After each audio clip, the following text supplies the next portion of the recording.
Tel qu'elle est contenue dans l'évangile de Jean. L'évangile selon Jean, le chapitre 15, les versets 13 à 15. L'évangile selon la présentation particulière à Jean, le chapitre 15, les versets 13 à 15. Voici le contenu de ce passage. Il n'y a pas de plus grand amour que de donner sa vie pour ses amis. Vous êtes mes amis si vous faites ce que je vous commande.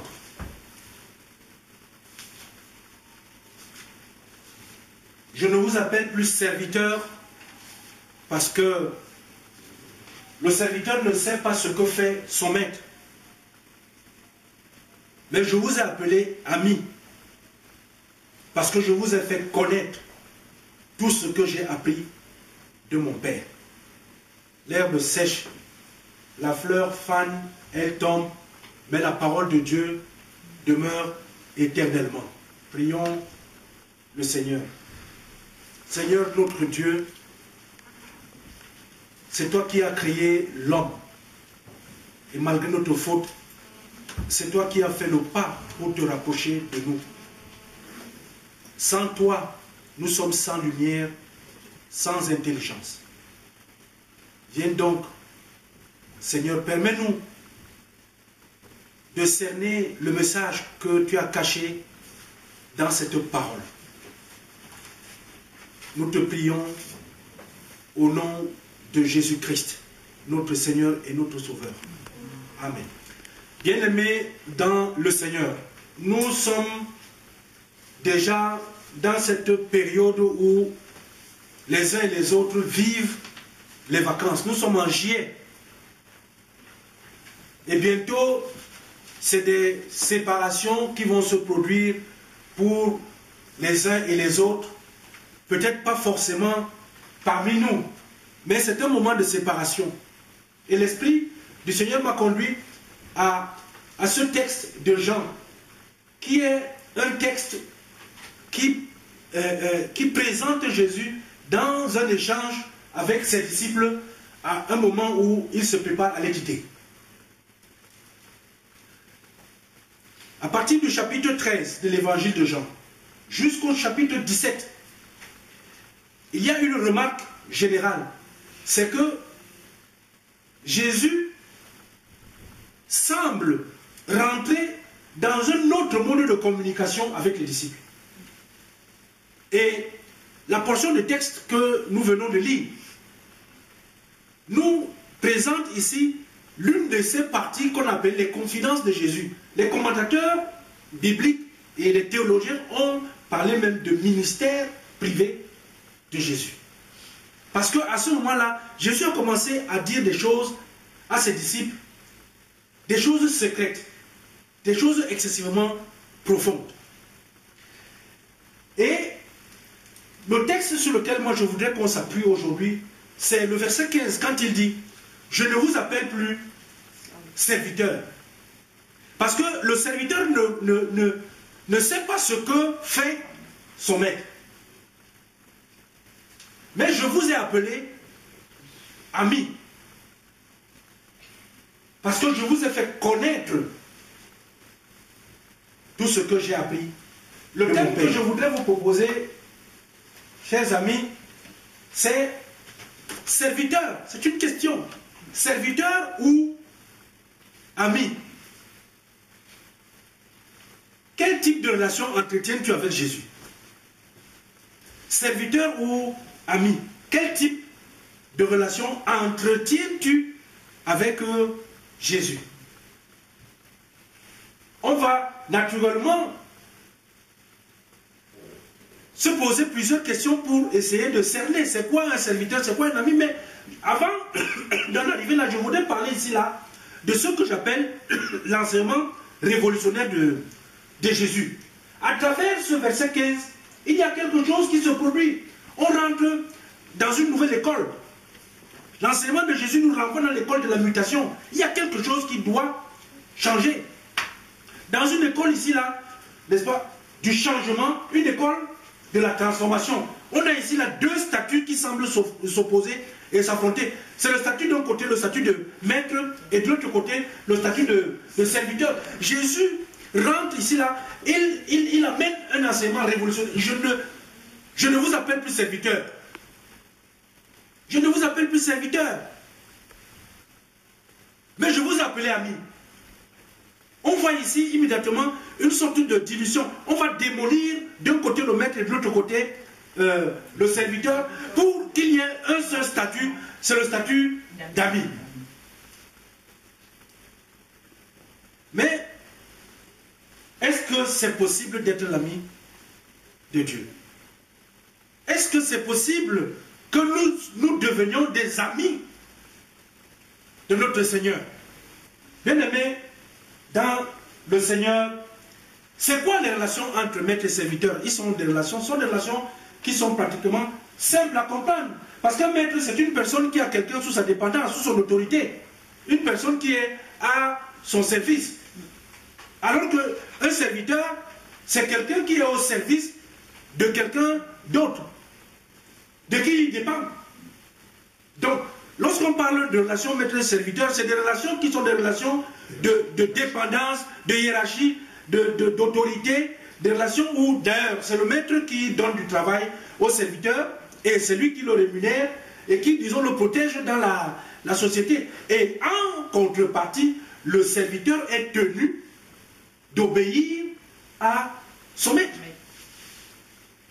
Mais maintenant, bien aimé dans le Seigneur, la relation de subordination qui est ici et une relation de service, le Seigneur est en train d'appeler ici là, à une transformation de cette relation.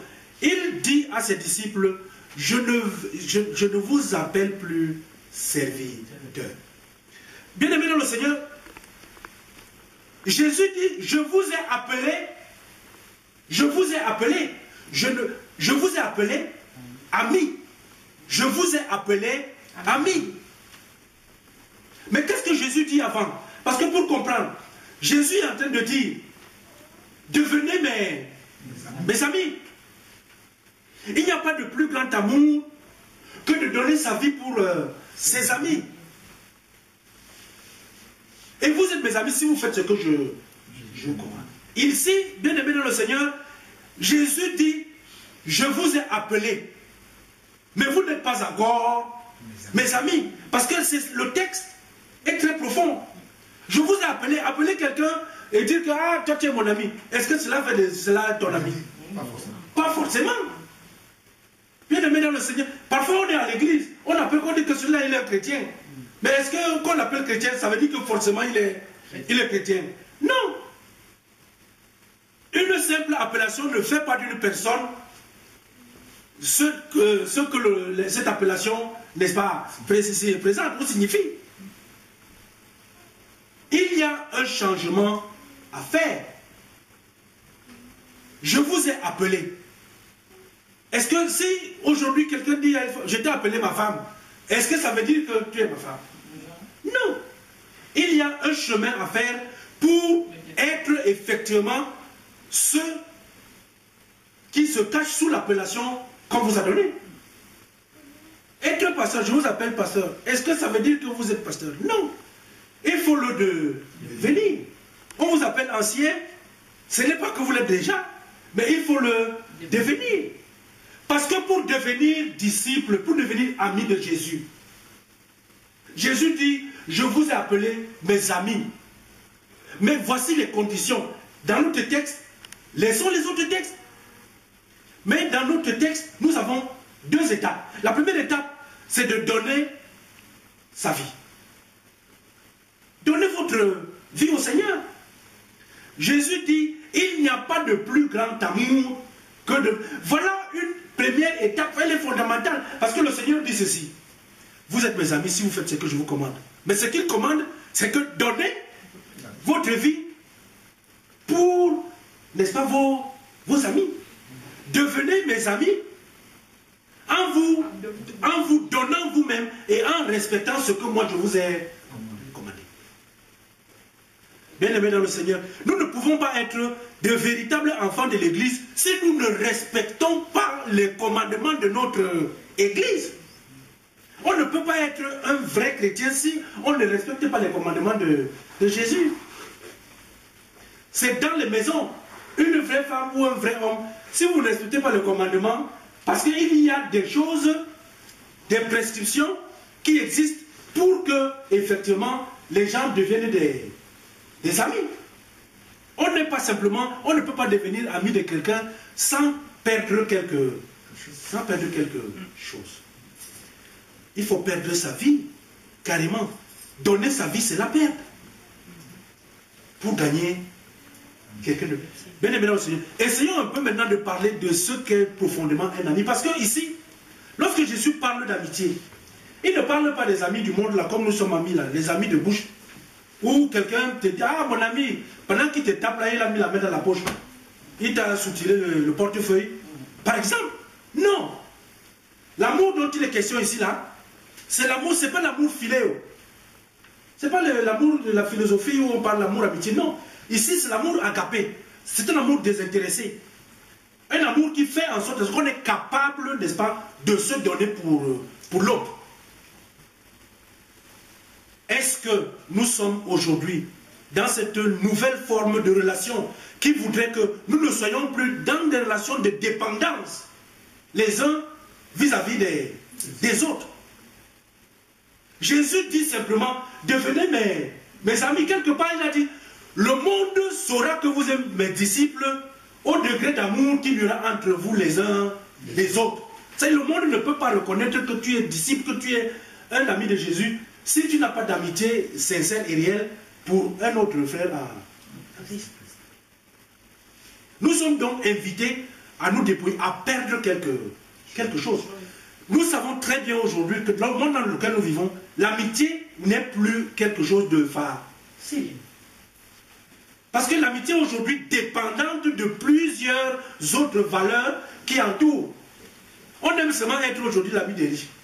Si quelqu'un a les moyens, c'est là où on est son ami. Celui qui est pauvre, on ne l'approche pas.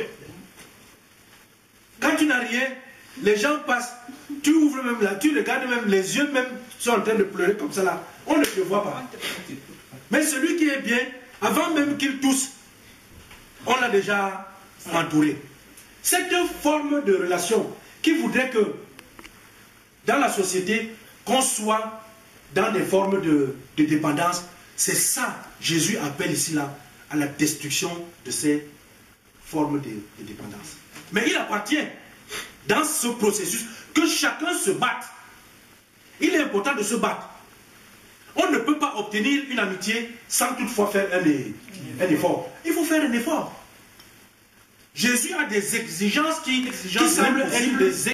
Mais il est vrai que si nous faisons un effort, nous pouvons, si on n'arrive pas jusqu'à, si c'est 10, on peut au moins arriver à 8. Et ainsi plaire à notre Seigneur. Comment est-ce que les gens font pour vivre ensemble? Si on a de l'amour pour une personne, membre de sa famille, son enfant, son frère, sa soeur, ça veut dire qu'on peut avoir de l'amour pour une autre personne autre que celle-là. Parce que le cœur humain a été disposé pour pouvoir aimer. Nous sommes capables d'aimer. Même lorsqu'on nous fait du mal. Est-ce que lorsqu'un enfant fait du mal, on jette son enfant? On n'a jamais jeté son enfant. Ça veut dire qu'on garde l'amour pour cet enfant malgré les fautes commises.